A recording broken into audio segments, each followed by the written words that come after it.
everyone, welcome back to my channel Swati Study Planet. So this is a follow-up video தான். So நம்ம previous videoல வந்து class 12க்கு minimally என்னென்ன books வேணும் அப்படிங்கிற மாதிரி discuss பண்ணியிருந்தோம். மறக்காம அந்த வீடியோ செக் பண்ணிட்டு இதுக்கு வாங்க. ஏன்னா அதை வச்சு எப்படி prepare பண்ணலாம்னு நான் இந்த வீடியோல சொல்ல போறேன். So this is a simple study plan. நம்ம ரொம்ப காம்ப்ளிகேட் பண்ணிக்கிறோம் நிறைய விஷயங்களை.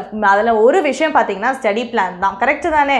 இந்த மாதிரி படிக்கலாம், இப்படி இருக்கணும், ப்ராப்பரா இந்த இது இருக்கணும் அப்படிங்கிற மாதிரி ரொம்ப யோசிக்கிறோம் ஸ்டடீஸ் பொறுத்த வரைக்கும். இந்த டயத்தில் இப்படி ஆரம்பிச்சு நான் இது பண்ணாதான் இந்த சாப்டர் எனக்கு வரும், அப்போ இந்த டயத்தில் நான் ஆரம்பிக்கலைன்னா விட்டுறலாம் அப்படிங்கிற மாதிரி. ஸோ லெட்ஸ் வந்து deconstruct that plan and make it more simple, ரொம்ப ஈஸி டு ஃபாலோவாக கொண்டு வந்துடலாம். ஓகேவா? அதுவும் இந்த வீடியோ ஃபுல்லாக எண்ட் வரைக்கும் பாருங்கள். Because I am going to discuss எப்படி இந்த ஒரு பிளானை வீக்லி பேசிஸில் நம்ம ஃபாலோ பண்ணலாம். ஓகேவா? பிளான் ஓகே, அதை எப்படி நம்ம எக்ஸிக்யூட் பண்ணலாங்கிறதே நான் வந்து ஷார்ட் அண்ட் ஸ்வீட்டாக உங்களுக்கு இந்த வீடியோவில் சொல்கிறேன். ஃபுல் லென்த்தாக வந்து பாருங்கள் வீடியோவை. அண்ட் நம்ம சேனலில் வந்து பார்த்தீங்க அப்படின்னா ஃபிசிக்ஸ், கெமிஸ்ட்ரி அண்ட் பயாலஜிக்கு லெக்சர்ஸ் அண்ட் நோட்ஸ் வந்து அப்லோட் பண்ணியிருக்கோம்.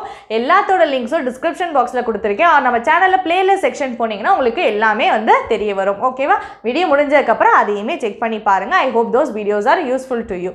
இப்போ இந்த வீடியோவில் ஸ்டடி பிளான் வரும். ஓகேவா? ஒரு ஃப்ளோ சார்ட், இந்த ஒரு ஃப்ளோ சார்ட்டை மட்டும் ஞாபகம் வச்சுட்டா போதும். ஃபர்ஸ்ட் விஷயம், எந்த சப்ஜெக்ட்னாலுமே இது ஃபாலோ பண்ணிக்கோங்க. ஓகேவா?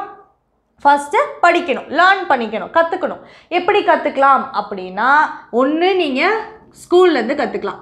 ஓகேவா? உங்கள் ஸ்கூல் கிளாஸஸ். ஓகே, அது கூட அடிஷ்னலாக சப்போர்ட் வேணும் எனக்கு அப்படின்னா you will go for your டியூஷன்லேருந்து கற்றுக்கலாம். இல்லை நான் டியூஷன் போல் ஆன்லைன் போனால் யூடியூப், இந்த மாதிரி நிறைய மோட்ஸ் இருக்குது. எதுலேருந்து வேணாலும் ஒரு கான்செப்டை நீங்கள் கற்றுக்கலாம். It is up to you. School attend பண்ணுறீங்க, அதுக்கப்புறமேட்டு அடிஷ்னல் சப்போர்ட் வேணுன்னா you can go for a tuition or YouTube. That is your thing. ஓகேவா? கற்றுக்கிட்டாச்சு. ஃபஸ்ட்டு கற்றுக்கணும். கற்றுக்கிட்டதுக்கப்புறமேட்டு அந்த டாப்பிக்கை என்சிஆர்டியில் படிக்கணும். படிக்கிறது சும்மா மேலோட்டமாக இருக்கக்கூடாது, லைன் பை லைன் படிக்கணும். Each and every line, previous லைனுக்கும் இந்த லைனுக்கும் என்ன கனெக்ஷன், எதனால இந்த லைன் இங்கே சொல்லியிருக்காங்கிற மாதிரி புரிஞ்சுக்கிட்டு அர்த்தத்தோடு படிக்கணும். இப்போ நீங்கள் ஆல்ரெடி கற்றுக்கிட்டீங்க, ஒரு இது படிக்கிறீங்கன்னு வச்சுக்கோங்களேன், அது ஏன், அது என்ன அப்படிங்கிறத கற்றுக்கிட்டாச்சு. அது எக்ஸாக்டாக எப்படி வந்து வார்த்தைகளை போட்டு எழுதணும்னு நம்ம தெரியணும். கரெக்டாக? அப்போ அதை எழுதுறது, அந்த சென்டென்சஸ் தான் புக்கில் கற்றுக்க போகிறீங்க. ஓகே, கற்றுக்கிட்டாச்சு, படித்தாச்சு. அதுக்கப்புறமேட்டு நோட்ஸ் ரெடி பண்ணணும். கண்டிப்பாக பண்ணணுமாக்கா அப்படின்னா பண்ணிங்கன்னா it is best for you. Notes வந்து ஃபுல் டீட்டெயில்டாக இருக்கணும். டீட்டெயில்டு நோட்ஸ் வந்து எப்படி மேக் பண்ணணும் அப்படிங்கிறதுக்கு நம்ம ஆல்ரெடி வீடியோஸ் வந்து அப்லோட் பண்ணியிருக்கோம். I will give the links இந்த டிஸ்கிரிப்ஷன் பாக்ஸ். அதை நீங்கள் செக் பண்ணி பாருங்கள். சிம்பிளாக சொல்லணும்னா, புக்கில் இருக்கிறத அப்படியே காப்பி பண்ணால் அது பேர் டீட்டெயில்டு நோட்ஸ் கிடையாது. சிம்பிளாக 20 பேஜ் புக்கில் இருக்குன்னா 10 பேஜில் எப்படி எழுதுகிறோம், எப்படி எல்லா கண்டென்ட்டையும் நீட்டான ஃபார்மேட்டில் கீவேர்ட்ஸ் மிஸ் ஆகாமல் எழுதுகிறோங்கிறது தான் நோட்ஸ். நோட்ஸ் வந்து நம்மள மாதிரி நிறைய யூடியூப் சேனலில் உங்களுக்கு இருக்குது. நம்ம சேனல்லே வந்து பார்த்தீங்கன்னா ஃபிசிக்ஸ், கெமிஸ்ட்ரி அண்ட் பயாலஜிக்கு நோட்ஸ் கொடுத்துருக்கோம். நீங்கள் அதோட ஹெல்ப் எடுத்துக்கிட்டு ஓனாக எழுத ஆரம்பிங்க. ஓகேவா? ஏன்னா மற்றவங்க கொடுக்குற நோட்ஸோட நம்ம கைப்பட எழுதுகிற ஹேண்ட் ரைட்டிங்கில் எழுதுகிற அந்த நோட்ஸ் தான் உங்களுக்கு நல்லா ரீட்டெயின் ஆகும். அதுக்காக தான் சொல்கிறேன்.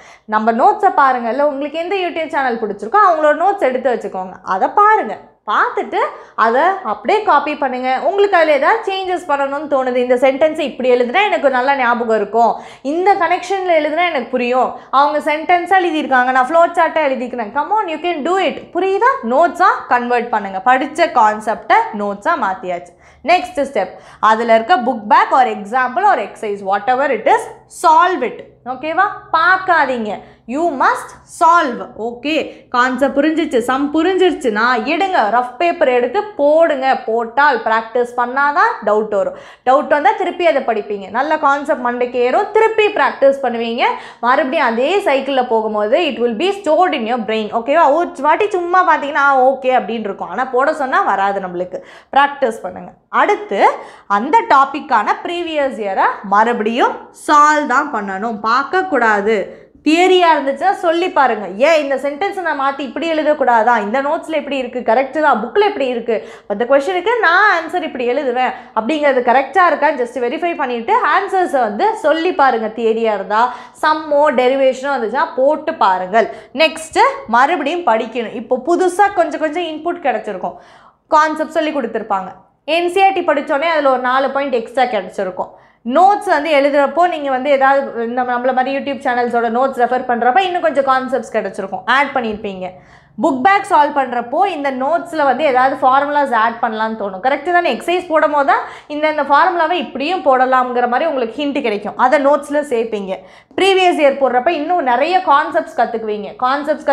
கான்செப்ட்ஸ்க்கு நடுவில் இருக்க லிங்க் கற்றுக்குவீங்க. இதுக்கும் எப்படி ரிலேட் பண்ணணும், ரெண்டுக்கான ரிலேஷன்ஸ் என்னங்கிற மாதிரி நிறைய புதுசாக கற்றுக்குவீங்க. அதையும் எடுத்துகிட்டு போய் என்ன பண்ணணும், இது எல்லாத்தையும் எடுத்துகிட்டு போய் நோட்ஸில் திருப்பியும் சேர்க்கணும். சேர்த்து பக்காவாக இப்போ ஒரு நோட்ஸ் ரெடியாக இருக்கும். கரெக்டாக? இந்த 2 இன்புட்லேருந்து வந்த இதை எழுதியிருப்போம். இந்த 2 ஸ்டெப்லேருந்து வந்ததை சேர்த்து this is your final thing, notes ready.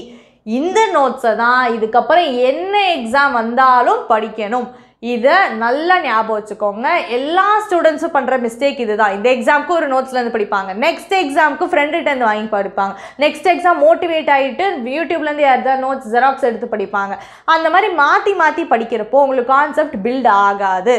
ஒரே ஸ்டாண்டர்டாக வச்சுக்கோங்க. போர்டு எக்ஸாம் வரைக்கும் இதை தான் படிக்க போகிறோம், மாற்றவே கூடாது. புதுசாக இந்த கரெக்ஷன்ஸ் தான் மாற்றுங்க. நான் அப்படி சொல்லலை, கரெக்ஷன்ஸ்லாம் பண்ணவே கூடாதுன்னு சொல்லலை. ஏதாவது மிஸ்டேக் பண்ணியிருக்கீங்க கரெக்ட் பண்ணுங்கள். ஆனால் அந்த காப்பி தான் இருக்கணும். திருப்பி வேறு சோர்ஸஸ்லேருந்து எடுத்துக்கிட்டே இருக்காதீங்க.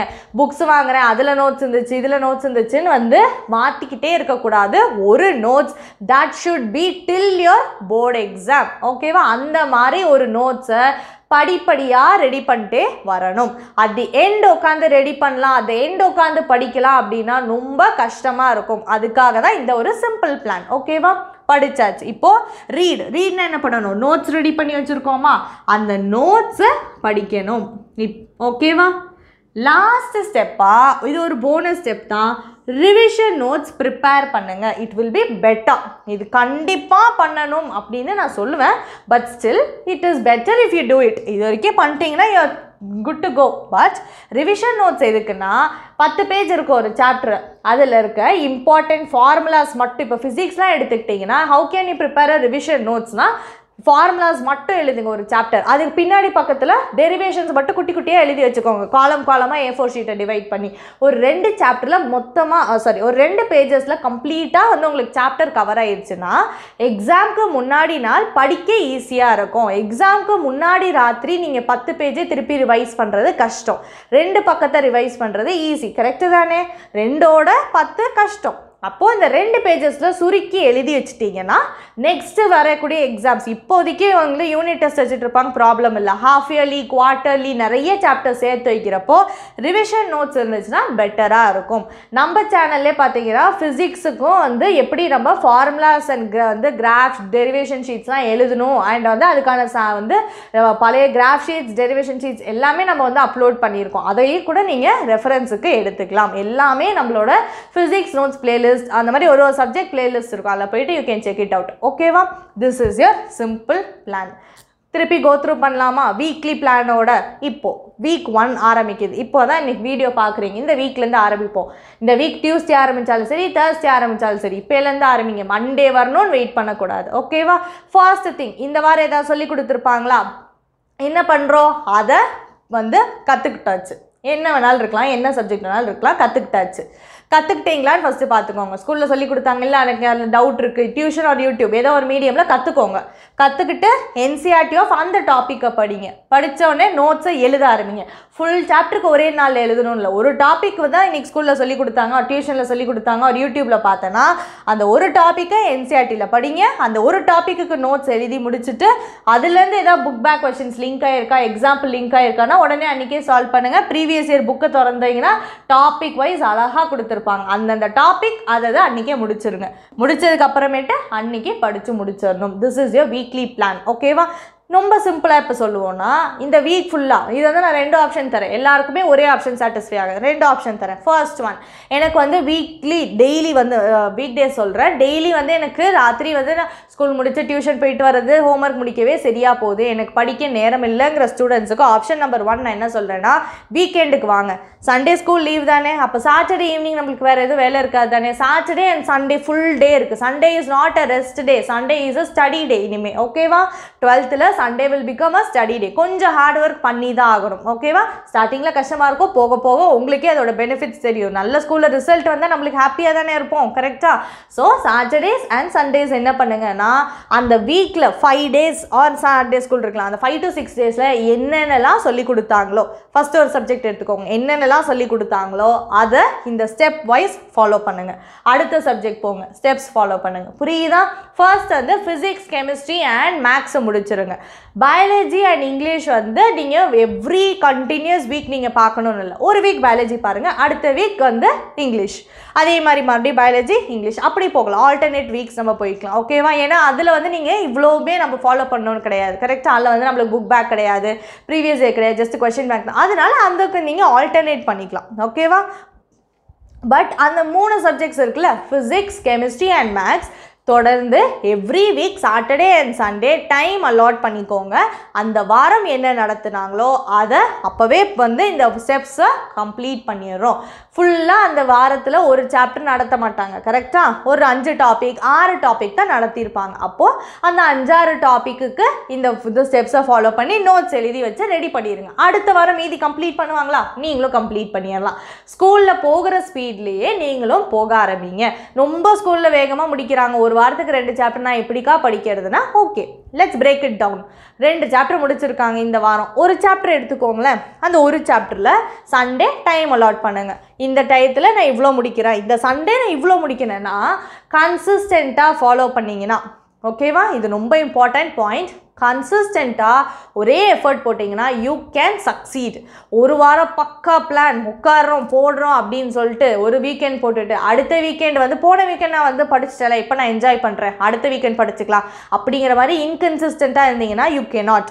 கன்சிஸ்டண்ட்டாக இந்த வாரம் நான் இவ்வளோ தான் படிக்க முடியும், இட் இஸ் ஓகே, உங்களோட கெப்பாசிட்டி உங்களுக்கு தெரியும், அவ்வளோதான் என்னால் படிக்க முடியும், இட்ஸ் ஓகே, அவ்வளோ படிங்க. அது தரோவாக இருக்கணும், அதுக்கு இந்த ஸ்டெப்ஸை ஃபாலோ ஆகிருக்கணும், நோட்ஸ் ரெடி ஆகிருக்கணும். புரியுதா? ஸோ நீங்கள் கன்சிஸ்டண்ட்டாக எவ்ரி வீக் வந்து அலாட் பண்ணிக்கோங்க. ஃபிசிக்ஸில் இதை முடிச்சிருக்கணும். அப்படி பார்த்தீங்கன்னா வந்து இப்போ தான் நம்மளுக்கு ஜூன், இன்னும் வந்து உங்களுக்கு நிறைய மந்த்ஸ் இருக்குது, இன்னும் ஒரு 7-8 months மேலே இருக்குது உங்களுக்கு. அப்போ கன்சிஸ்டண்ட்டாக எவ்ரி வீக் வந்து நீங்கள் படிச்சுட்டு வந்தீங்கன்னா ஈஸியாக you can complete the portions. டிசம்பருக்குள்ளே you can complete the portions. ஓகேவா? ட்ரஸ்ட் மீ, இதை நான் நிறைய ஸ்டூடெண்ட்ஸுக்கு ஆல்ரெடி உங்களோட சீனியர்ஸ் நிறைய பேர் நம்ம சேனல் பார்த்துருக்காங்க, நிறைய பேருக்கு இது சஜஸ்ட் பண்ணியிருக்கோம் அண்ட் இட் ஹஸ் ஒர்க்ட். ஓகேவா? ஸோ தயவு செஞ்சு இதை சீரியஸாக எடுத்துக்கோங்க. Class 12th is very important, உங்களுக்கே தெரியும், அதை நான் சொல்லணும் அப்படின்னு கிடையாது. சிம்பிளான ஸ்டெப்ஸ் தான் சொல்லியிருக்கோம், இதை நோட் பண்ணி வச்சுக்கோங்க. வீக்கெண்டுக்கு இதை பாருங்கள். இல்லை இன்னொரு ஆப்ஷன் 2, எவ்ரி டே வந்து நான் டியூஷனில் அது போல் ஸ்கூலில் வந்து சொல்லித்தரதை வச்சு தான் நான் படிக்கிறேன், எனக்கு வந்து அதுவே சஃபிஷியண்ட்டாக இருக்குது அப்படிங்கிற ஸ்டூடெண்ட்ஸ் எவ்ரி டே என்ன சொல்லி கொடுத்தாங்களோ இந்த ஸ்டெப்ஸை ஃபாலோ பண்ணிடுங்க. அவ்வளோதான். ஓகேவா? இப்போ எவ்ரி டே 3 சப்ஜெக்ட்டும் கவர் பண்ணுறது கொஞ்சம் கஷ்டம் தான். அப்போ என்ன பண்ணலாம்? ஒரு நாள் வந்து ஃபிசிக்ஸும் கெமிஸ்ட்ரியில் ஹாஃபும், அடுத்த நாள் மேக்ஸும் கெமிஸ்ட்ரியில் வந்து ரிமைனிங் ஹாஃபும். புரியுதா? எப்படி வேணாலும் நீங்கள் சப்ஜெக்ட்ஸ் அலாட் பண்ணிக்கோங்க. Plan is up to you, உங்களோட வந்து கெப்பாசிட்டி உங்களோட டைம் பொறுத்து யூ கேன் அலாட். ஒரு சில பேர் 4 நாள் டியூஷன் போவாங்க, 2 நாள் டியூஷன் போவாங்க. You know your plan. அதுக்கேற்ற மாதிரி இந்த ஸ்டெப்ஸை ஃபாலோ பண்ணுங்கள். பிளானாக சேஞ்ச் பண்ணிக்கோங்க. வீக் டேஸில் படிக்கிறவங்க வீக்கெண்டில் ரிவைஸ் பண்ணுங்கள், வீக்கெண்டில் படிக்கிறவங்க நெக்ஸ்ட் வீக்கெண்ட் ரிவைஸ் பண்ணிவிட்டு படிங்க. ஓகேவா? ரிவிஷன் எப்போ நான் பண்ணுறது அப்படின்னா இந்த வீக் படித்து முடிச்சிருப்பீங்க, வீக் டேஸில் படித்தாலும் சரி வீக்கெண்டில் படித்தாலும் சரி, நெக்ஸ்ட் வீக் அடுத்த புது டாபிக்ஸ் வந்து ஆரம்பிக்கிறதுக்கு முன்னாடி பழசை ஒரு வாட்டி கோத்ரூ பண்ணுங்கள், ஃபாஸ்ட்டாக கோத்ரூ பண்ணிடுங்க. அவ்வளோதான். ஓகேவா? எவ்ரி வீக் நீங்கள் ரிவைஸ் பண்ணிட்டே போனீங்கன்னா ஃபர்ஸ்ட் வீக்கில் ஆரம்பித்தது 4th வீக்லேயே ஞாபகம் இருக்கும். நீங்கள் எவ்ரி வீக் படிச்சுட்டு போனீங்க, ரிவிஷனை ஒரு ஸ்டெப்பை மட்டும் ஸ்கிப் பண்ணிட்டீங்கன்னா ஃபர்ஸ்ட் வீக்கில் படித்தது 4th வீக்கில் ஞாபகம் இருக்காது. So revision is the key. First week படித்தோம், செகண்ட் வீக் கொஞ்சம் நேரத்தில் 2 hours ஆச்சு எனக்கு அந்த டாபிக் படிக்கணும், இப்போ ஒரு 15 minutes half an hour எப்படி நான் ரிவைஸ் பண்ணலாம், கடகடன்னு நான் பார்த்துடணும், முடிஞ்சிச்சு. அந்த மாதிரி கண்டினியூஸாக ரிவைஸ் பண்ணிகிட்டே வாங்க, படிங்க, ரிவைஸ் பண்ணுங்கள். கண்டினியூஸ் ஸ்டெப்ஸ் இது போச்சுன்னா யூ கேன் சக்சீட். ஸோ வந்து ஐ ஹோப் இந்த வீடியோ வந்து உங்களுக்கு ஹெல்ப்ஃபுல்லாக இருக்கும் அப்படின்னு நினைக்கிறேன். வேறு ஏதாவது இந்த மாதிரி ஸ்டடீஸ் ரிலேட்டட் டவுட்ஸ் இருக்குது அப்படின்னா கமெண்ட் செக்ஷனில் சொல்லுங்கள். நம்ம அதுக்கு ரிலேட்டடாக வீடியோஸ் இருந்துச்சுன்னா நான் உங்களுக்கு லிங்க் ப்ரொவைட் பண்ணுறேன், or else I will upload a new video.